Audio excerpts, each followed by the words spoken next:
Howdy, gang, and welcome once again to the Duct Tape Studios. I'm Jeff McAleer, your host here at the Gaming Gang channel. Thanks for joining me once again.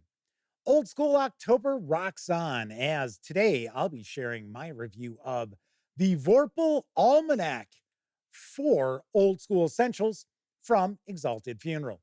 This is written by Levi Combs with artwork provided by Sally Cantorino, and I apologize if I've somehow mispronounced either of those names. This 52-page hardcover with PDF is available now, carries an MSRP of $30.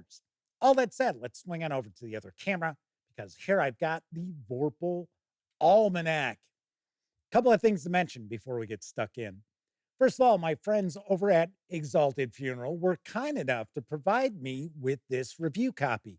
But neither I nor anyone else affiliated with the Gaming Gang has received any other sort of compensation for me to share this review with you. These days, it's important you know that. We're also not going to look at each and every page of the book, but I do want to give you a really good feel for what you're going to find inside the Vorpal Almanac. All right, let's peek inside. First thing we'll do is take a look at the credits page because there are a few people who work very hard to bring this to life. Let's make sure we give credit where credit is due. Now, as I mentioned, this is designed for Old School Essentials, and it contains 22 magic swords.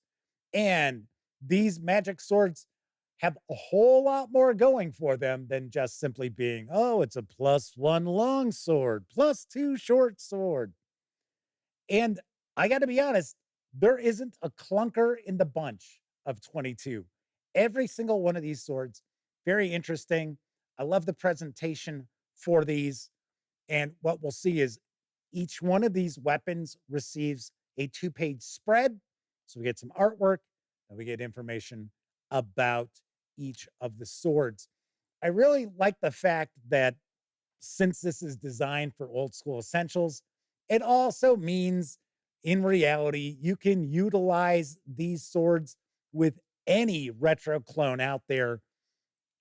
If it's built on old D&D, Basic Expert, Advanced Dungeons and Dragons, really doesn't matter. They are going to work with all of those. And the reality is, it'll even work with 5e and 5.5 Dungeons and Dragons, in my opinion.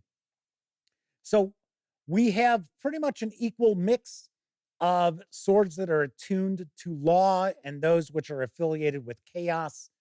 And then we also have swords that have no affiliation. So I don't want to say they're neutral. They just don't have any sort of adherence to an alignment. So we'll have those swords which are kind of skewed towards good characters, others which are skewed towards evil characters. And they all have a lot of interesting information packed into just a pretty short entry. So, of course, we're going to get the information about what are the powers of the sword. Some of these are sentient, a good many of them are not. We'll also get information about the history of the sword, what famous hero or villain was known to wield these weapons. And I really love the fact that we do have these chunks of background about these swords because the reality is in fantasy role-playing games, at least in my opinion, players become far more attached to various magical weapons when those weapons actually have some sort of a story and they have some sort of ability that isn't just, oh, it's +1 to hit and +1 to damage. You know, think of Excalibur and Arthur, or Jon Snow and Longclaw, Elric and Stormbringer. Of course, I would mention Fafhrd and Grey Mouser because they always named their weapons, but they were never the same weapons. They would lose them all the time and just find a new dagger and say, oh, okay, this is called Cat's Claw or what have you. But all throughout, really do like the artwork. The artwork is really nicely done. And the information and content regarding the swords is also really interesting, really fun to read, and I could easily see utilizing a good many of these weapons. Reality is, I would probably, if I were running, say, old school essentials and using this book, I would want to be able to utilize more than just one of these, right? Because, clerics, they can only use warhammers, things like that. So I might steal, or I guess I should say, crib the information about swords here and there and then apply them to other weapons because I think that would be pretty cool. Should point out, though, that I am surprised that this is not an A5 size book. I know fans of old school essentials out there will probably complain a little bit that this isn't A5. This is far closer to being 8.5 by 11 than A5. Honestly, I think this is 8 by 10 and a half, somewhere in that range, probably. Once again, I'm kind of surprised it's not that A5 because we do have quite a bit of white space for most of these sword entries here. Could have very easily fit this into an A5.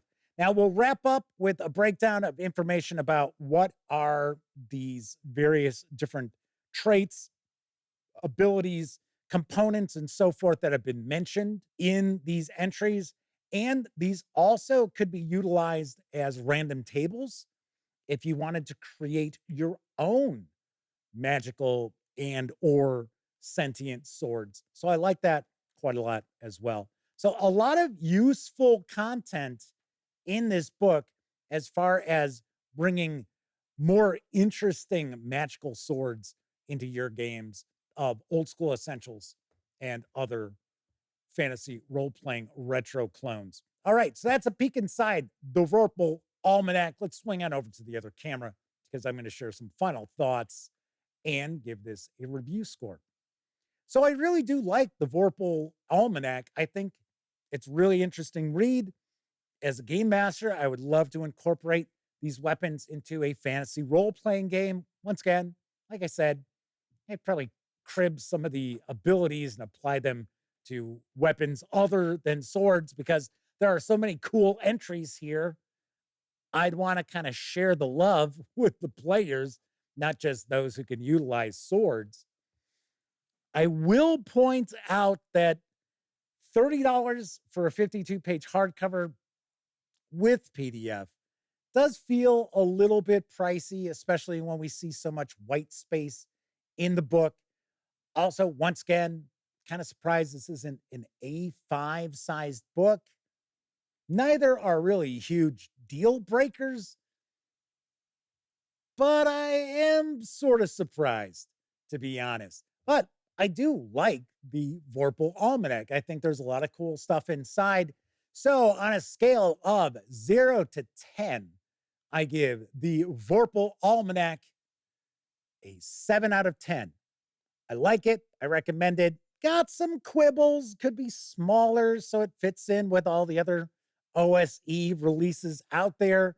And I think it's a little pricey, but still, definitely like it. And I would certainly recommend it for those of you out there running retro clones or old school essentials. All right, that is it for this time out. If you like the video, by all means, please give it a quick thumbs up. Subscribe to the Gaming Gang channel if you haven't already. And if you do subscribe, don't forget, ring that bell because it'll not only let you know when I share videos such as this review, it'll also inform you when my live stream, the Gaming Gang Dispatch, airs Tuesday, Wednesday, and Thursday evenings right here on YouTube at 7 p.m. Central. Of course, when you're not watching videos on the channel, be sure to visit gaminggang.com for the latest in tabletop gaming news, reviews, and a whole lot more you are not going to find on YouTube. You know the drill. Get your geek on at thegaminggang.com. Old School October will continue. Once again, I'm Jeff McAleer. Thank you very much for watching. Until I see you next time, I certainly hope all of you get to enjoy plenty of great gaming with your gang.